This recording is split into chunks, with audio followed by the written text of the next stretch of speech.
why am I suffering? நான் ஏன் பாடுபட வேண்டும்? ஏன் நான் பாடு அனுபவிக்கிறேன்? ஏன் என் வாழ்க்கையில் இவ்வளோ பிரச்சனைகள், இவ்வளோ பாடுகள் எதற்கு அப்படின்ற கேள்விக்கு பதில் காண நம்ம ஆண்டவர் கிருபையில் தேவன் உதவி செய்தார். 7 காரணங்களை நாம் அன்றைக்கு கற்றுக்கொண்டோம். எதற்காக நாம் பாடு அனுபவிக்கிறேன்? அதை தொடர்ந்து கடந்த வாரம் நாம் பேசும்போது பாடுகளை அனுபவிப்பது தவிர்க்க முடியாதது. கண்டிப்பாக பாடு அனுபவிச்சு தான் ஆகணும். பாடுலேருந்து யாருக்கும் விதிவிலக்கு கிடையாது, விடுதலை கிடையாது. கண்டிப்பாக நம்ம இந்த உலகத்தில் உயிரோடு இருக்கிற வரைக்கும் உபத்திரவம் நமக்கு இந்த உலகத்தில் உண்டு. ஆனால் இந்த பாடுகளை எப்படி கையாள்வது, அதுதான் போன வார செய்தி நம்ம கேட்டோம். How to I survive suffering? பாடுகள் வழியாய் நான் கடந்து போகும்போது இந்த பாடுகளில் எப்படி நான் இந்த பாடுகளை கையாண்டு நாம் பத்திரமா கரை சேர்றது, இது 2வது காரியம். இன்றைக்கு இன்னொரு காரியத்தை நம்ம கற்றுக்கொள்ள போகிறோம். இன்றைக்கு நம்ம கற்றுக்கொள்ள போகிற செய்தியின் தலைப்பு The glories that sufferings reveal. பாடுகள் வெளிப்படுத்தும் மகிமைகள். எழுதுங்க, பாடுகள் வெளிப்படுத்தும் மகிமைகள். The glories sufferings reveal. The glories sufferings reveal. பாடுகள் வெளிப்படுத்தும் மகிமைகள். அநேகருக்கு ஒரு கேள்வி இருக்கு, எதற்காக நான் இந்த பாடு அனுபவிக்கிறேன்?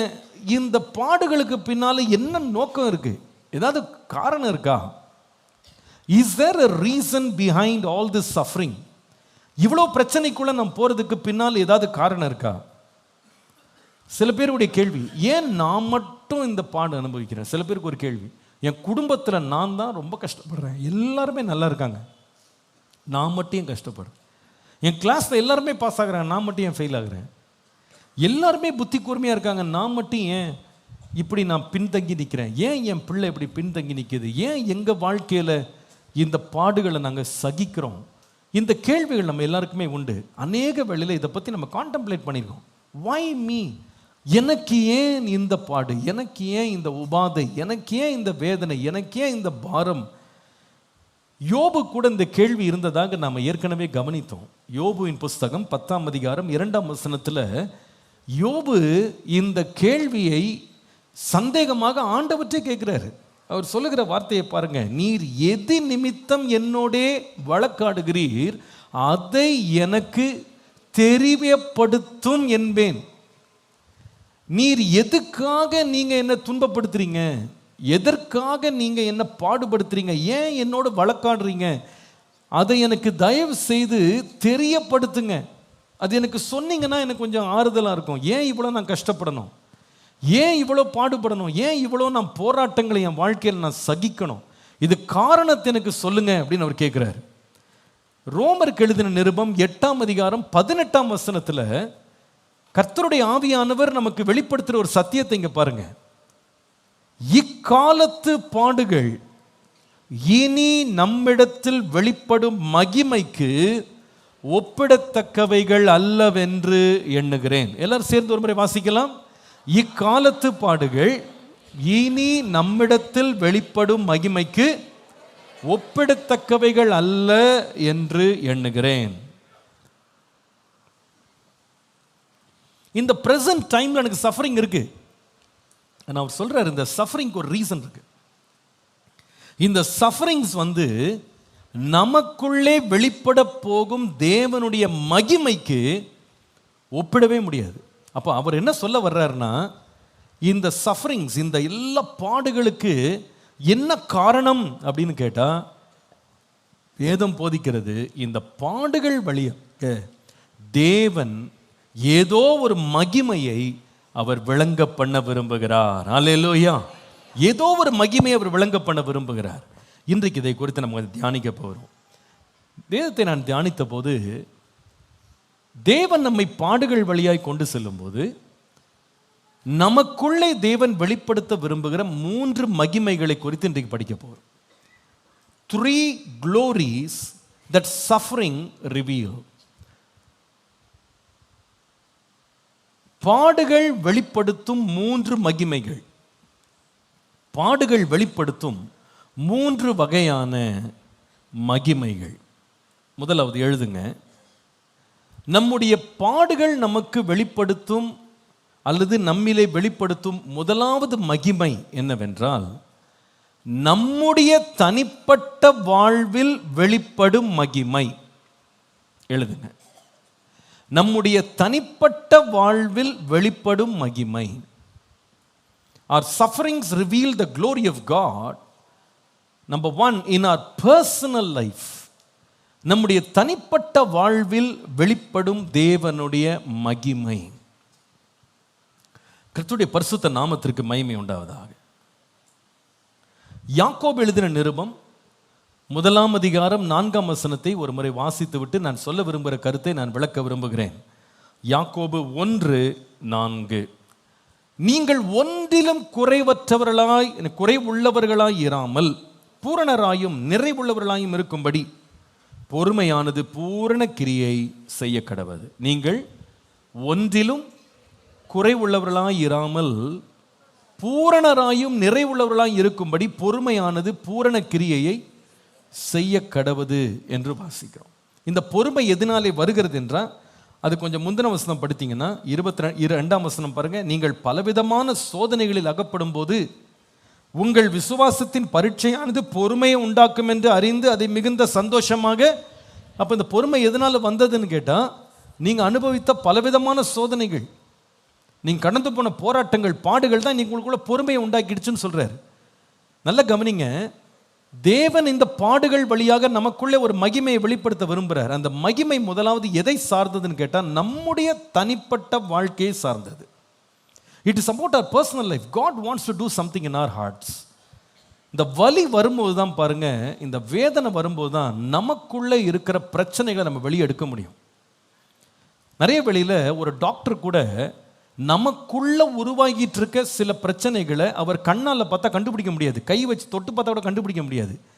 நம்ம சொல்ற வலி இருக்கு பாருங்க, அதை வச்சு தான் அவருக்கு என்ன பண்றாருன்னா யோசிக்க ஆரம்பிக்கிறார்.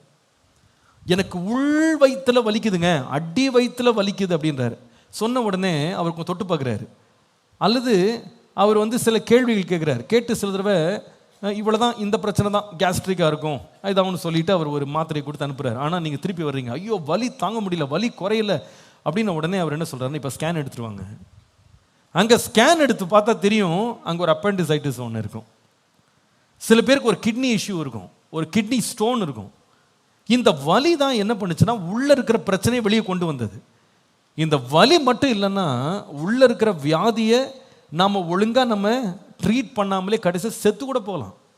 இந்த வலி தான் நமக்கு என்ன பண்ணுதுன்னா, இதுக்குள்ளே ஏதோ ஒரு தேவையில்லாத ஒரு பொருள் இருக்குது, தேவையில்லாத ஒரு வளர்ச்சி இருக்குது, தேவையில்லாத ஒரு வேதனை இருக்குது, அதை அகற்றணும் அப்படின்னு நமக்கு சொல்லுது. அநேக வேளையிலே கர்த்தர் நம்முடைய வாழ்க்கையிலே அனுமதிக்கிற சில பாடுகள், அவமானங்கள், துக்கங்கள், கஷ்டங்கள், நமக்கு வந்த வேதனைகள், இழப்புகள் வாயிலாக நம்ம வாழ்க்கைக்குள்ள ஏதோ ஒன்று தேவையில்லாதது வளருதுன்றதை கர்த்தர் நமக்கு காட்டுறாரு. நமக்குள்ள அவசியம் இல்லாத ஏதோ ஒன்று நமக்குள்ள பெருகிட்டு இருக்குன்னு காட்டுறாரு. நாம் அதை உணர்வோமானால் இது எப்படிப்பட்ட ஒரு ரிவார்டிங் எக்ஸ்பீரியன்ஸாக மாறும்னா, இந்த பாடுகள் வழியாக போனவங்க இந்த பாடுகளை தாண்டி வெளியே வரும்போது தனிப்பட்ட வாழ்விலே ஒரு பெரிய மகிமையும் பிரகாசத்தையும் பார்ப்பாங்க, ஒரு பெரிய மாற்றத்தை அவங்க லைஃப்பில் பார்ப்பாங்க. ஒரு பெரிய விடுதலைக்கு நேராக அவங்க நடந்து போகிறதுக்கு, ஒரு பெரிய ட்ரீட்மெண்ட்டுக்கு நேராக நடந்து போகிறதுக்கு இந்த பாடுகள் தனிப்பட்ட வாழ்க்கையில் மகிமையாக முடியும். இதில் 3 காரியங்களை சுட்டி காட்ட விரும்புகிறேன், வேகமாக எழுதுங்க. God chooses us in our suffering sometimes. சில வேளையில் கர்த்தர் இந்த பாடுகளையே கர்த்தர் நம்மை தெரிந்தெடுப்பதற்கு பயன்படுத்துகிறார். எழுதுங்க, நம்மை தெரிந்தெடுக்கவே தேவன் இந்த பாடுகள் வழியாக நம்மை நடத்தி சென்று தேவன் அதை பயன்படுத்துகிறார். God chooses us in our suffering. ஏசாயா 48:10. ஏசாயா 48:10. இதோ உன்னை புடமிட்டேன், ஆனாலும் வெள்ளியைப் போல அல்ல, உபத்திரவத்தின் குகையிலே உன்னை தெரிந்து கொண்டேன். உபத்திரவத்தின் குகையில் உன்னை தெரிஞ்சுக்கிட்டேன்றார். நான் நினைக்கிறேன் ஒரு சிலரை தேவன் உபத்திரவத்தின் குகையில் தெரிந்தெடுத்தார் அப்படின்னு உணர்வு சில பேருக்கு இருக்கும். ஆனால் அநேகர் சொல்றது என்னன்னா, உபத்திரவத்தின் வழியாக நான் கர்த்தரை தெரிந்தெடுத்துக்கிட்டேன்னு சொல்லுவாங்க. ஆனால் நாம் தெரிந்தெடுக்கிறதுக்கு முன்னாலே கர்த்தர் நம்மளை தெரிந்தெடுத்துட்டாரு.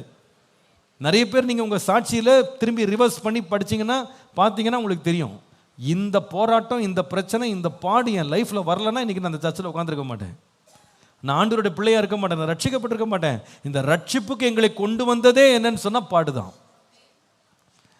என்னுடைய தகப்பனார் ரட்சிக்கப்பட்டதற்கு ஒரு முக்கியமான காரணம் இந்த பாடுகள். அவர் சபைக்குள்ள வந்து ஆலயத்தில் நாட்டப்பட்டதற்கு ஒரு முக்கியமான காரணம் பாடுகள்.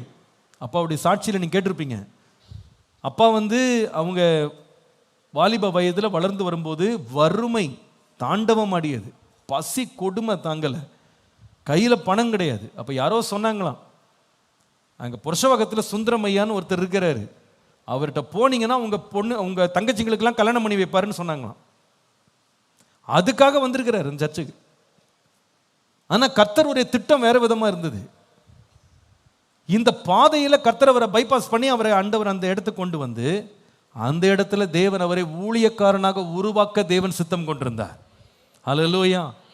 அப்பா எல்லாம் சொல்லுவாங்க, நான் பலமுறை கேட்டிருக்கேன், அவங்க சொல்லுவாங்க, அந்த ஞாயிற்றுக்கிழமை அன்னைக்கு அவங்க வந்து ஒரு பச்சை பயிர் கஞ்சி ஒன்று போடுவாங்களாம் புருஷவாக்கத்தில். இவங்க இருக்கிற பசி கொடுமையில் அந்த கஞ்சி வந்து அவங்களுக்கு அவ்வளோ ஒரு அட்ராக்ஷனாக இருந்துச்சு, அவ்வளோ அட்ராக்ஷன் அவங்களுக்கு வந்து. அது வழியாக தான் அவங்க வந்து சபையில் நாட்டப்படுவதற்கு, ஏன்னா அப்போ ஆரம்பத்தில் ஒன்றும் சுவிசேஷம் ஒன்று ரொம்ப பெருசாக தெரியாது, வசனம் ஒன்றும் பெருசாக தெரியாது, எந்த உபதேசமும் தெரியாது. ஆனால் இந்த பாடுகள் வெள்ள பசியில் கொண்டு வந்து இங்கே உட்காந்து அந்த இடத்துல ஆகாரத்துக்காக வந்து கல்யாணத்துக்காக வந்தவங்க கடைசியில் பார்த்தா தேவனுடைய வார்த்தையை ஏற்றுக்கொண்டு இன்றைக்கு கர்த்தர் உலகம் முழுவதும் வரை ஆசீர்வாதமாக மாற்றினார். ஹல்லேலூயா.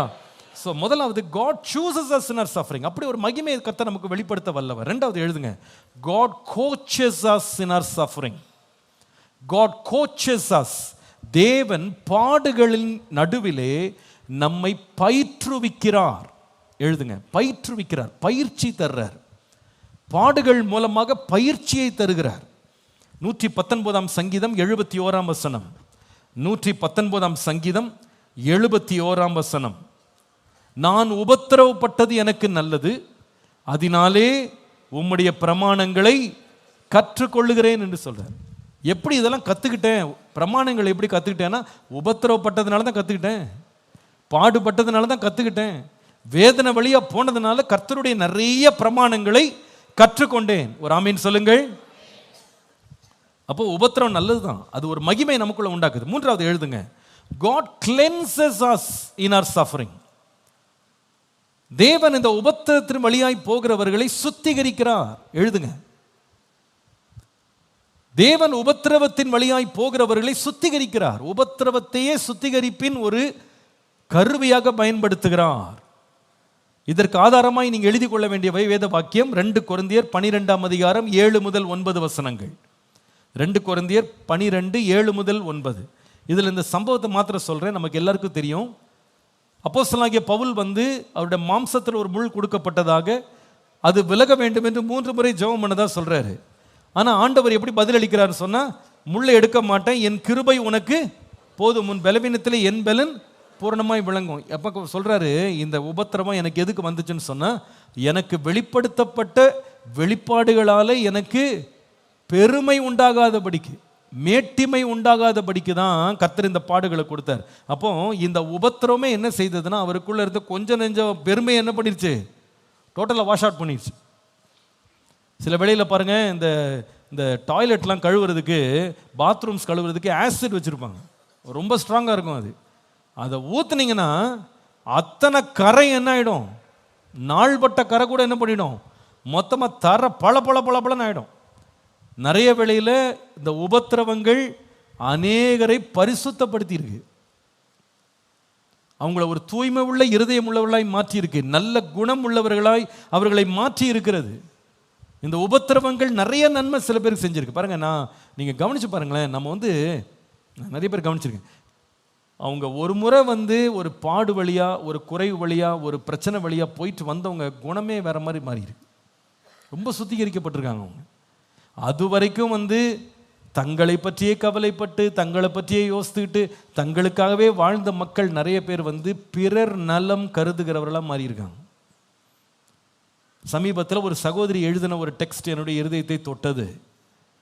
அவங்க இந்த 2வது வாரம் ஏன் நான் பாடு அனுபவிக்கிறேன் அப்படின்ற செய்தியை கேட்டு அவங்க எழுதுகிற டெக்ஸ்ட் எப்படி இருந்ததுன்னு கேட்டால், இந்த உலகத்திலே நான் தான் பாடு சகிக்கிறேன்னு நினச்சிட்டு இருந்தேன், இந்த செய்தி கேட்ட பிறகு இத்தனை வகையான பாடுகளை மக்கள் கடந்து போகிறாங்கன்னு நீங்கள் சொன்ன சம்பவங்கள் வழியாக கற்றுக்கொண்டு கர்த்தர் என்ன நல்லா தான் வச்சிருக்கிறாரு, நான் கர்த்தரை ஸ்தோத்திரம் பண்ணுறேன்னு சொன்னாங்க. பாடுகள் வழியாக போகிறவங்களுக்கு இந்த ஒரு சுத்திகரிப்பு இருக்குது, அவங்க லைஃப்பில் ஒரு கிளென்சிங் இருக்குது. அது நிறைய பேர் சொல்லலாம், என்னோடய பெருமை என்னை விட்டு போயிடுச்சு, கசப்பெல்லாம் விட்டுட்டேன், நான் வைராக்கியத்தை விட்டுட்டேன், கோபங்கள்லேருந்து நான் வெளியே வந்தேன், அவசர குணங்களை நான் என்னை விட்டு எடுத்துட்டேன், நான் ரொம்ப அடிக்கிறவனாக இருப்பேன், இந்த பாடெல்லாம் வந்த பிறகு ரொம்ப மனசு இழகுனவனாக மாறிட்டேன், இதெல்லாம் அவங்க சொல்லுவாங்க. ஏன்னா இந்த பாடுகளை தேவன் நம்மை சுத்திகரிக்கவும் தேவன் பயன்படுத்துகிறார். ஆக மொத்தம் என்னால் ஒன்று சொல்ல முடியும், நம்ம ஒன்றிலும் குறைவில்லாதவர்களாய் எல்லாவற்றிலும் பூரணம் உள்ளவர்களாய் இருக்க இந்த பாடுகளை கொண்டு தேவன் நம்முடைய தனிப்பட்ட வாழ்க்கையில் ஒரு மகிமை தேவன் விளங்க பண்ணுகிறார். எத்தனை பேர் அதை ஆமேன் என்று சொல்வீங்க? என் தனிப்பட்ட வாழ்க்கையில் தேவன் ஒரு மகிமையை விளங்க பண்ண பாடுகளை தேவன் கருவியாக பயன்படுத்துகிறார்.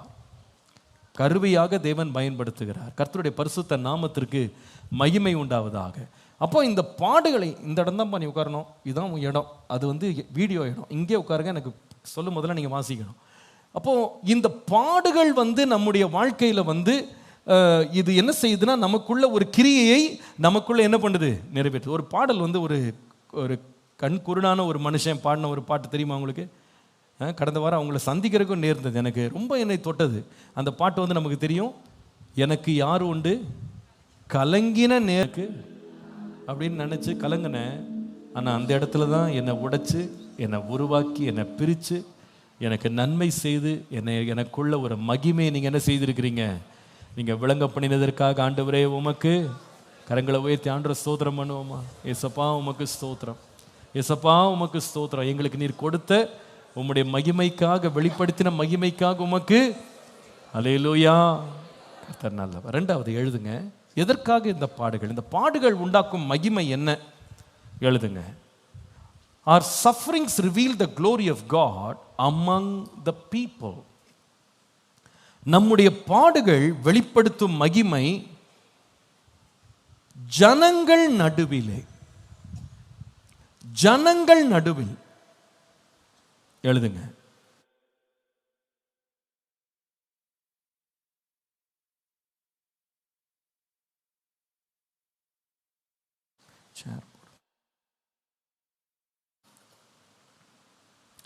நம்முடைய பாடுகள் என்ன செய்யும்?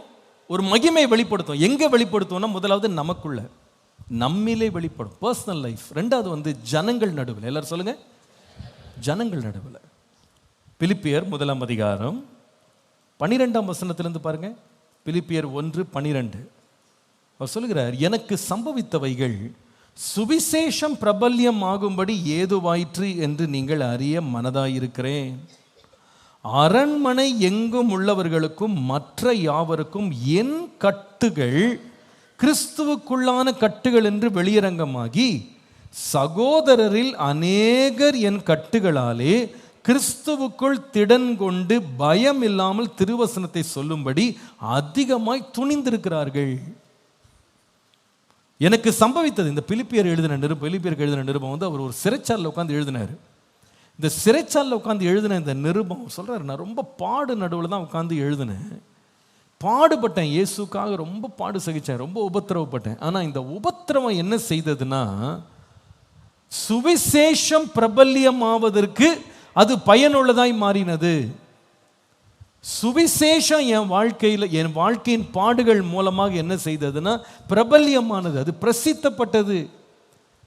சுவிசேஷத்தை உலகமெல்லாம் நான் சொல்றாரு பாருங்க. அரண்மனையில் உள்ளவங்க பாருங்க, அதில் அரண்மனைக்குள்ள இவர் போக முடியாது.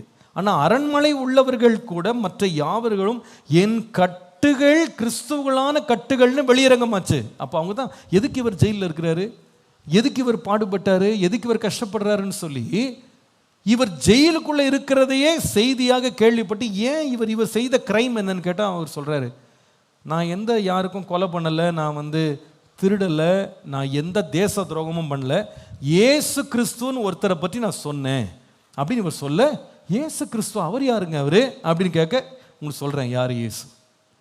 அப்போ இவர் பாடுபட்டது என்ன ஆச்சுன்னு சொன்னா, அந்த உபத்திரவமே அநேக மக்களுக்கு சுவிசேஷத்தை கொண்டு போகிற ஒரு வாகனமாக மாறிவிட்டது. இதை நான் பல பேருடைய லைஃப்ல டெஸ்டிமனியை நான் பார்த்துருக்கேன். இதை நம்ம நிறைய வேளை பாருங்க, நமக்கு இருக்க சின்ன மூளையில் நமக்கு எல்லாமே புரியாது, அதான் உண்மை. நம்ம எல்லாமே தெரிஞ்சுக்கிட்டோம் நம்ம சொல்ல முடியாது. ஆனால் அங்கங்கே கர்த்தர் நமக்கு சில காரியங்களை வெளிப்படுத்துவார். சிலர் புரிஞ்சுக்கிறாங்க, சிலர் புரியாமலே போயிடுறாங்க. சில பேர் சொல்கிற கதைகளை கேட்டிருக்கேன். பாஸ்டர், நான் இந்த நேரத்தில் சிக்காகி ஆஸ்பத்திரி போவேன் நான் நினச்சே பார்க்கல. நான் ஆஸ்பத்திரியில் இத்தனை நாள் கிடந்தேன். ஆனால் அந்த ஆஸ்பத்திரியில் எனக்கு என்ன வாய்ப்பு கிடைச்சதுன்னு சொன்னால், உள்ளே உட்காந்து அங்கே இருந்த நர்சஸ்ஸு, டாக்டர்ஸு, கிளீனிங் ஸ்டாஃப், இவங்கெல்லாம் பிஸியான ஆட்கள். ஒரு ஆள்கிட்ட நிற்க மாட்டாங்க, மடன்னு வேலை செஞ்சுட்டே இருப்பாங்க. ஆனால் அவங்க எப்படிமா இருக்கிறீங்கன்னு கேட்க, அல்லது இவங்களே கூப்பிட்டு எப்படி இருக்கப்பா அப்படின்னு விசாரிக்க, இவ்வளோ அன்பாக பேசுகிறாங்களேன்னு அவங்க என்ன பண்ணுவாங்க, வேலை பழுவில் இவங்ககிட்ட நிற்பாங்க. அப்போ உடனே இயேசுவை பற்றி அந்த அறைக்குள்ளே, ஒரு ஆஸ்பத்திரிக்குள்ளே நீங்கள் போய் சுவிசேஷம் பிரசங்கம் பண்ண முடியாது. ஆனால் பேஷண்ட்டாக உட்காந்து நீங்கள் சொல்கிறதெல்லாம் கேட்டு தான் ஆகணும். சமீபத்தில் ஒரு சகோதரியினுடைய மரணத்திற்கு பின்பாக அவங்க சொன்ன சாட்சி, அந்த ஹாஸ்பிட்டலே உள்ள ஒரு சீனியர் மோஸ்ட் டாக்டர் இந்த அம்மா கொடுத்த உபதேசம், அவர் ஆண்டவரை அறியாத ஒரு மனுஷன், தன் குடும்பத்தில் இருந்த பிரச்சனைகளை தீர்த்து இந்த அம்மா கொடுத்த உபதேசத்தில் அவர் குடும்பத்தோட சமாதானமானார்னு சாட்சி சொன்னார். இவரை யாருங்க அப்பாயின்மெண்ட் வாங்கி உட்கார வச்சு நான் உங்களுக்கு கொஞ்சம் நேரம் பைபிளை பற்றி பேசுகிறேன்னு கேட்பாங்களா? கேட்க மாட்டாங்க. ஆனால் கர்த்தர் இந்த அம்மா உள்ளே கொண்டு போய் அநேகருக்கு ஆண்டவரை பற்றி சொல்கிற ஒரு பாக்கியத்தை கர்த்தர் கொடுத்தார்.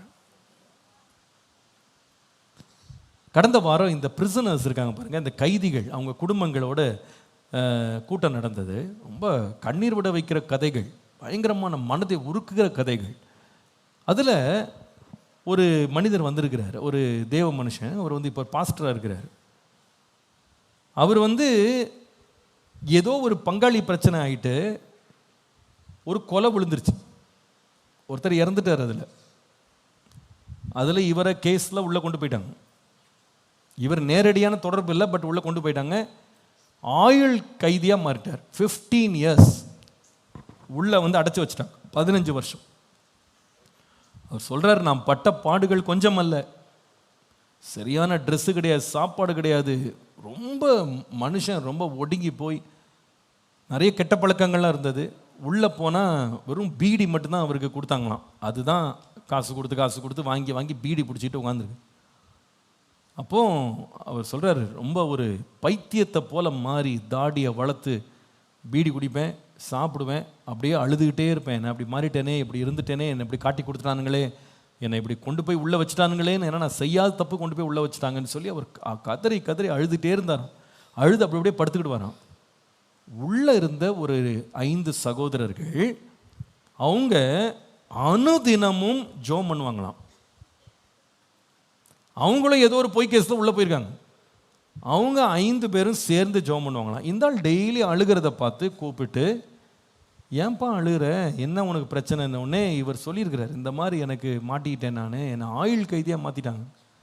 அதுக்கப்புறமா அந்த ஜெயிலுக்குள்ளேயே அவருக்கு ஒரு பைபிளை கொடுத்துருக்காங்க. கொடுத்து, நீ வேற ஒன்றும் செய்யாத, டெய்லி ஒரு அதிகாரம் மட்டும் வாசித்துட்டு படுத்துக்கோ. முதல்ல இவர் ரொம்ப நாளாக தொடவே இல்லையா அதை, ஆனால் அதுக்கப்புறமா எடுத்து அதை வாசிக்க ஆரம்பிச்சிருக்காரு. வாசிக்க ஆரம்பித்த போது அவருடைய வாழ்க்கையில மாற்றம் உருவானது. 15 ஆண்டுகள் கழித்து அவர் வெளியே வந்தார். உள்ளே போகும்போது அவருடைய பொண்ணுக்கு 3 வயசாம், வெளியே வரும்போது 18 வயசு. அப்போ தான் பார்க்குறாராம், 18 வயசு பிள்ளைய பார்க்குறாராம். அப்போ வெளியே வந்த மனுஷன், வீட்டில் யாரும் ரட்சிக்கப்படலை, ஆனால் இவர் வெளியே ரட்சிக்கப்பட்ட ஒரு மனிதனாக இன்றைக்கு ஆண்டவர் கிருபையில் 3 வருஷமாக ஒரு ஊழியக்காரனாக மாறி இருக்கிறாரு. அவருடைய சாட்சி அவ்வளவு இருதயத்தை உருக்குகிறதா இருந்தது. அப்போ சில பேர் ஆண்டவர் உள்ளே கொண்டு போயிருக்காரு. எதுக்குன்னு சொன்னால், அங்கே சில பேர் தொடணும்பா, உள்ளே உட்காந்து எல்லாருக்கும் என்ன பண்ணு, சுவிசேஷம் சொல்லுன்னு. அதில் ரட்சிக்கப்பட்ட ஒரு மனுஷன் இவர் ஊழியக்காரனே வெளியே வந்துட்டார். இன்றைக்கி சொல்கிறார், குடும்பமாக என் மனைவி, என் பிள்ளைங்க எல்லாருமே ரட்சிக்கப்பட்டு இன்றைக்கி நாங்கள் ஆண்டவர் குடும்பமாக ஊழியம் செய்கிறோம். இப்போது சிறைச்சாலையில் பிடிக்கப்பட்ட மக்களுக்கும் இன்றைக்கி நாங்கள் ஊழியம் செய்கிறோம். அவங்க குடும்பங்களுக்கெல்லாம் ஊழியம் செய்கிறோம் அப்படின்னு அவருடைய சாட்சியின் மூலமாக அவ்வளோ பேர் தொடப்பட்டாங்க. நம்ம நினைக்கிறோம் நமக்கு வர்ற பாடுகள்லாம் ஏதோ நம்மளோட முடிஞ்சிருதுன்னு நினைக்கிறோம். இல்லை இல்லை இல்லை, கர்த்தர் அதை அநேகருடைய நன்மைக்கும் ஆசீர்வாதத்துக்கும் அநேகருடைய உற்சாகத்திற்கும், ஏன் விசேஷமாக சுவிசேஷம் பிரபல்யம் ஆவதற்கு தேவன் இந்த எல்லா சம்பவித்த காரியங்களையும் தேவன் நன்மைக்கு எதுவாக மாற்றுறாரு, தேவ மகிமை விளங்க பண்ணுறாரு. அப்போஸ்தலர் நடபடிகள் 16ஆம் அதிகாரத்தில் கடந்த வாரம் கூட நம்ம இதை பற்றி படித்தோம். அதில் பார்த்தீங்கன்னா பவுலும் சீலாவும் ஊழியம் செய்து கொண்டு வந்தபோது அங்கே ஒரு அசுத்தாவி பிடித்த, ஒரு குறி சொல்லுகிற ஆவி பிடித்த ஒரு பெண் பவுலையும் சீலாவையும் எப்போ பார்த்தாலும் இவங்கெல்லாம் தேவ மனிதர்கள் சொல்லி தொடர்ந்து தொந்தரவு பண்ணி கொண்டே இருக்கிறார். அப்போ இந்த அசுத்தாவி அவளை விட்டு வெளியே போகணும்னு அப்போஸ்தலனாகிய பவுல் அதட்டின உடனே, அவள் விடுதலை பெற்ற உடனே அவளிடத்திலிருந்து பணம் சம்பாதித்து கொண்டு, அவளை வைத்து பணம் சம்பாதிச்சவங்க அத்தனை பேரும் கோபம் கொண்டு பவுலையும் சீலாவையும் பிடித்து என்ன பண்ணாங்க, சிறையில் கொண்டு வச்சு பல அடிகள் அடித்து கையையும் காலையும் தொழுமரத்தில் மாட்டி வச்சிட்டாங்க. ஆனால் வேதம் சொல்லுது, அன்றைக்கு இரவு பவுலும் சீலாவும் இந்த அடியை பற்றியோ பாடுகளை பற்றியோ கவலைப்படாமல் எல்லாம் கர்த்தருடைய மகிமைக்காக தான் நடக்கும், இதுவும் நன்மை தான் அப்படின்னு அவங்க பாடி கர்த்தரை துதித்து கீர்த்தனம் பண்ணின போது ஒரு பெரிய நிலநடுக்கம் உண்டாகுது. எல்லா கட்டுகளும் அறுக்கப்படுகிறது, சங்கிலி அந்த சிறைச்சாலை கதவுகள் திறக்கப்படுது, எல்லா கைதிகளும் விடுதலையாக உட்கார்ந்துருக்காங்க. இதை கண்ட இந்த சிறைச்சாலை தலைவன் ஓடி எல்லா கதவுகளும் திறக்கிறத பார்த்த உடனே தன்னையே கொலை செய்து கொள்ளலாம், தற்கொலை பண்ணலாம்னு அவன் கத்தி எடுத்துட்டு வர்றான். பட்டயத்தை எடுத்து வரும்போது பவுல் சொல்றாரு, எப்பா நீ உன்னை எதுவும் தீங்கு செய்யாதப்பா, நாங்கள் எல்லாரும் இங்கே தான் இருக்கிறோம் அப்படின்னு. உடனே இந்த மனுஷன் கைதியாக உள்ள வந்த பவுல் சீலாவுடைய காலிலே விழுந்துட்டான். விழுந்து சொல்றான், இது என்னங்க இது நடக்குதுங்க, நான் ரட்சிக்கப்படுறதுக்கு என்ன செய்யணும் சொல்லுங்க அப்படின்ன உடனே, நீ கர்த்தராகிய இயேசு கிறிஸ்துவை விசுவாசி, அப்பொழுது நீயும் உன் வீட்டாரும் ரட்சிக்கப்படுவீர்கள். இந்த வார்த்தையை கேட்ட உடனே இந்த மனுஷன் ஜெயிலில் பூட்டிட்டு 2 பேரையும் கூட்டு போயிட்டான் வீட்டுக்கு. ராத்திரியே கூட்டு போய் அவங்க கை காலெல்லாம் கழுவி, அவங்க காயத்தை எல்லாம் கழுவி, அதுக்கெல்லாம் புண்ணுக்கு எல்லாம் நல்லா மருந்து போட்டு மொத்த வீட்டாரையும் கூட்டு வந்துட்டான். ஏங்க எங்கள் ஜெயிலில் எத்தனையோ கைதி உட்காந்துருக்கான். ராத்திரி கெட்ட வார்த்தை பேசுவான், திட்டுவான், சபிப்பான், அடிப்பான், உதைப்பான், உள்ளே இருக்கவங்களோட பிரச்சனை பண்ணுவான். ஆனால் இவங்க 2 பேரும் உள்ளே வந்தாங்க, வித்தியாசமாக இருக்காங்க, இவங்க சாதாரண நாட்கள் கிடையாது, தேவ மனிதர்கள்னு சொல்லி இவங்க பேசுகிறத நம்ம கேட்கலான்னு சொல்லி ராத்திரி ஃபுல்லாக இவங்களை பிரசங்கம் பண்ண வச்சு, பிரசங்கம் முடியும் போது முழு குடும்பம் ஞானஸ்தானம் பெற்று ரட்சிக்கப்பட்டாங்க. என்ன அலேலியா ஒன்றும் வர மாட்டேங்குது, அப்படியே மெய் மறந்துட்டீங்களோ? சரி.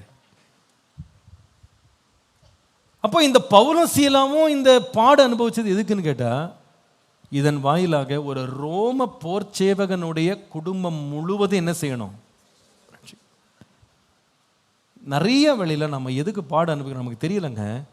But God is a beautiful way of doing things. நமக்கு நம்ம ஒரு வலியை மட்டும் தான் பார்க்குறோம், பெயினை மட்டும் தான் பார்க்குறோம். அந்த பெயின் மூலமாக கர்த்தர் எப்படி மகிமையை விளங்க பண்ணுகிறார் என்று நம்முடைய கண்களுக்கு தெரியாவிட்டாலும் தேவன் தீமையை கூட நன்மையாக மாற்றுகிற உண்மை உள்ள தேவன். ஹல்லேலூயா. கர்த்தருடைய பரிசுத்த நாமத்திற்கு மகிமை உண்டாது. இயேசு கூட பாருங்க, தன்னுடைய பாடுகள் வழியாக கடந்து போகும்போது நிறைய பேருடைய லைஃப் ஈவன் அந்த பாடுகளில் கூட சேஞ்ச் ஆச்சு. விசேஷமாக பார்த்தீங்கன்னா பேதுரு, அவனுடைய வாழ்க்கை மதில் மேல் இருக்க பூனை போல இருந்தவன். ஆனால் முழு இருதயத்தோடு தேவனை நேசிக்கிறதற்கு அவனுடைய இருதயத்தில் ஒரு பெரிய மனமாற்றம் உண்டாகிற அந்த பாடுகளை பார்த்த பிறகு தான் அவன் அந்த மனமாற்றம் வந்தது. சிலுவையில் இயேசுவோடு அறையப்பட்ட ஒரு கள்ளனை பாருங்க, அவன் சிலுவையில் அறையப்பட்ட கள்ளர்களுக்கு யார் போய் சுவிசேஷம் சொல்கிறது? ஆனால் இயேசு பக்கத்தில் இருக்கும்போது இவருடைய பாடுகளை பார்த்துட்டு இருந்தவன், நாமெல்லாம் தப்பு செஞ்சு பாடு அனுபவிக்கிறோம், இவர் நீதியாக வாழ்ந்து பாடு அனுபவிக்கிறான்னு சொல்லிட்டு இயேசுவை பார்த்து, ஆண்டவரே உம்முடைய ராஜ்யத்தில் நீர் வரும்போது என்னையும் என்ன பண்ணுங்க, என்னை நினைத்து கொள்ளுங்க, இன்றைக்கு என்னோட பரதேசில் இருப்பாய். அவனோட ரட்சிப்புக்கு ஏதுவாக அது மாறினது. நான் சொல்லுவேன், அந்த இடத்துல மரித்த பிறகு கூட அவருடைய விழாவில் குத்தின அந்த 100க்கு அதிபதி அவன் அறிக்கையிட்டான், நிச்சயமாகவே இவர் தேவனுடைய குமாரன். யாருடைய பாடுன்னு கேட்டால் இயேசுனுடைய பாடு அநேகருடைய வாழ்க்கையில் ஒரு பெரிய மாற்றத்தை உண்டாக்கினது. அநேகருடைய வாழ்க்கையில் நிச்சயமாக நான் நம்புகிறேன், நம்ம கடந்து போகிற சில போராட்டங்கள், பாடுகள், நமக்கு வர்ற பிரச்சனைகள், நம்ம சந்திக்கிற சவால்களை நாம் அதான் நான் கடந்த வாரம் சொல்லும்போது சொன்னேன், சாட்சியாக நீங்கள் சொல்லணும்.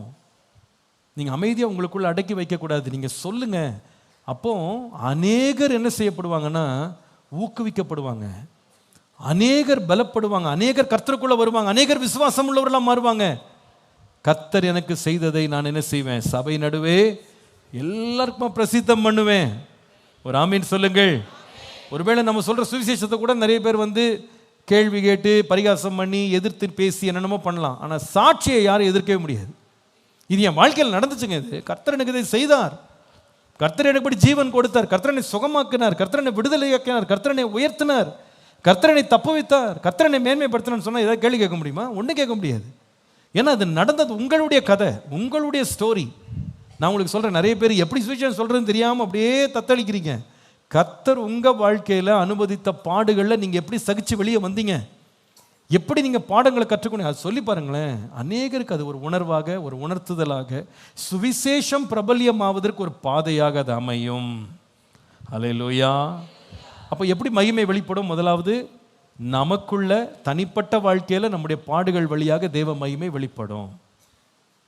ரெண்டாவது, நம்மை சுற்றி இருக்கிற ஜனங்கள் நடுவில் நம்முடைய பாடுகளே மகிமையை வெளிப்படுத்தும். கடைசியாக எழுதுங்க. மூன்றாவது, நம்முடைய பாடுகள் வெளிப்படுத்தும் மகிமையில் மூன்றாவது, இந்த மகிமை தேவ பிரசன்னத்தில் வெளிப்படும்.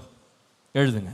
Our sufferings reveal the glory of God in the presence of God. Our sufferings will reveal the glory in the presence of God. நம்முடைய பாடுகள் இந்த மகிமையை தேவனுடைய பிரசன்னத்தில் வெளிப்படுத்தும், தேவனுடைய பிரசன்னத்தில் வெளிப்படுத்தும். அப்போஸ்தலர் நடபடிகள் 14:22. சீஷருடைய மனதை திடப்படுத்தி விசுவாசத்தில் நிலைத்திருக்கும்படி அவர்களுக்கு புத்தி சொல்லி, நாம் அநேக உபத்திரவங்கள் வழியாய் தேவனுடைய ராஜ்யத்தில் என்ன செய்யணும், பிரவேசிக்க வேண்டும் என்று சொன்னாங்க. திரும்ப கடைசி பகுதியை பாருங்க. நாம் அநேக உபத்திரவங்கள் வழியாக என்ன செய்யணும், தேவனுடைய ராஜ்யத்தில் பிரவேசிக்க வேண்டும். இன்னொரு வசனத்தை காண்பித்து பின்பு விளக்குறேன். எபிரேயர் 12ஆம் அதிகாரம் 1 முதல் 2 வசனங்களை பாருங்க. கடந்த வாரமும் இதை பற்றி நம்ம பேசணும். மேகம் போன்ற இத்தனை திரளான சாட்சிகள் நம்மை சூழ்ந்து கொண்டிருக்க, பாரமான யாவற்றையும் நம்மை சுற்றி நெருங்கி நிற்கிற பாவத்தையும் தள்ளிவிட்டு விசுவாசத்தை துவக்கிறோம் முடிக்கிறவருமாகிய இயேசுவை நோக்கி நமக்கு நியமித்திருக்கிற ஓட்டத்திலே பொறுமையோடு என்ன செய்யணும், ஓடக்கடவுன்னு சொல்லிட்டு சொல்றாரு. அவர் தமக்கு, அதாவது இயேசு தமக்கு முன்பாக வைத்திருந்த சந்தோஷத்தின் பொருட்டு அவமானத்தை எண்ணாமல் சிலுவையை சகித்து, கடைசி எப்படி முடியுது, தேவனுடைய சிங்காசனத்தின் வலது பரிசத்தில் பாடுபட்டு எங்க முடிஞ்சிருச்சு அப்படின்னு கேட்டா, இந்த ரேஸ் எங்க போய் முடிஞ்சதுன்னு கேட்டா, மகிமையில தேவனுடைய சிங்காசனத்தின் வலது பரிசத்துல வீற்றிருக்கும்படி இயேசுவை வழி நடத்தினது. பிலிப்பியர் 3ஆம் அதிகாரம் 10ஆம் வசனம் வாசித்துட்டு திருப்பி வருவோம். பிலிப்பியர் 3:10. இப்படி நான் அவரையும் அவருடைய உயிர்த்தெழுதலின் வல்லமையும் அவருடைய பாடுகளின் ஐக்கியத்தையும் அறிகிறதற்கு அவருடைய மரணத்திற்கொப்பான மரணத்திற்குள்ளாகி எப்படியாயினும் நான் மரித்தோரிலிருந்து உயிரோடு எழுந்திருப்பதற்கு தகுதியாவதற்காக அவருக்காக எல்லாவற்றையும் நஷ்டம் என்று விட்டேன், குப்பையுமாக. அப்போ இந்த பாடுகள் எல்லாம் போய் எங்க கல்மினேட் ஆகுது, எங்க முடிவு பெறுது அப்படின்னு கேட்டா, தேவ மகிமையில். எங்க இந்த மகிமை வெளிப்படும்னா, நிறைய வேளையில நீங்க சொல்றீங்க பாருங்க, நான் இப்ப நம்ம முதல்ல பேசலாம் பாருங்க, தனிப்பட்ட வாழ்க்கையில மகிமை வெளிப்படும், ஜனங்கள் மத்தியில மகிமை வெளிப்படும், ஆனா எல்லாத்துக்கும் மேல தேவனுடைய பிரசன்னத்தில் தான் இந்த மகிமை வெளிப்படும். ஒரு வசனத்தை சேர்த்து வாசிட்டு அது விளக்கம் வந்துடும் நினைக்கிறேன். மத்தேயு எழுதின சுவிசேஷம் 5ஆம் அதிகாரம்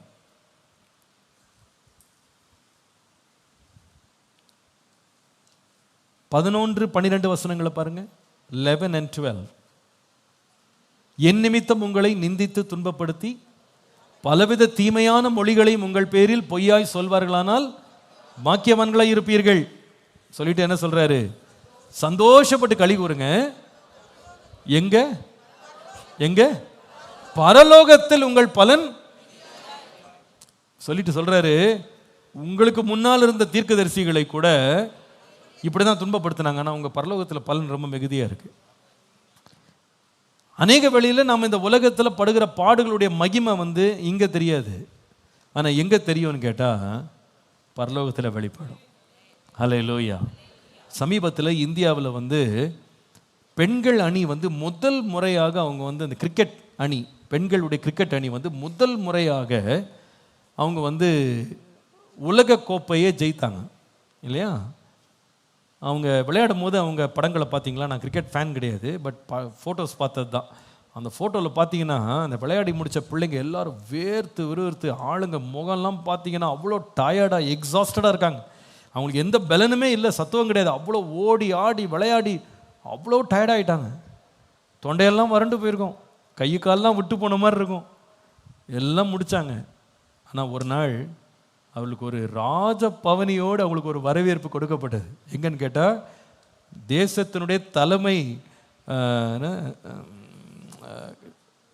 நேஷ்னல் கேபிட்டலில், தலைநகரத்தில் அவங்கள எல்லாரையும் ஒரு பஸ்ஸில் ஏற்றி ராஜ மரியாதையோடு கொண்டு வந்தாங்க.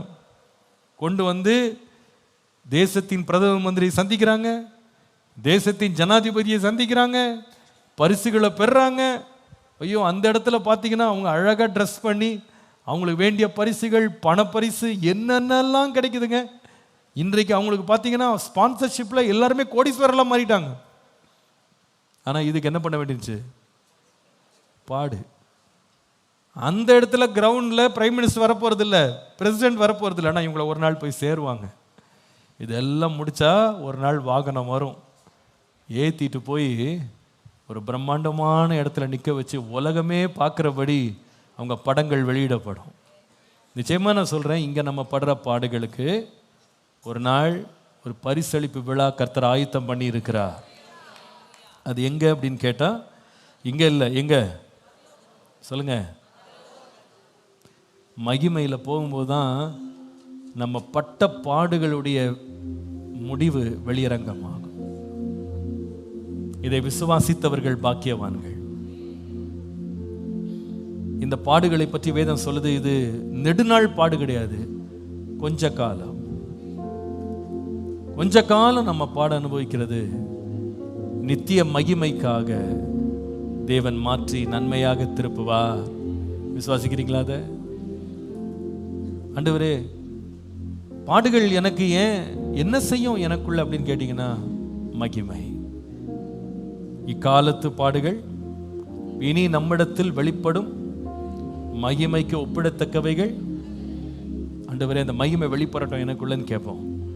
அந்த பாடுகளை வேஸ்ட் பண்ணிடாதீங்க. ஆண்டவரே, எல்லா பாடும் எனக்கு மகிமையாக மாறுறதுக்கு நான் இடம் கொடுக்குறேன், நான் இடம் கொடுக்குறேன்.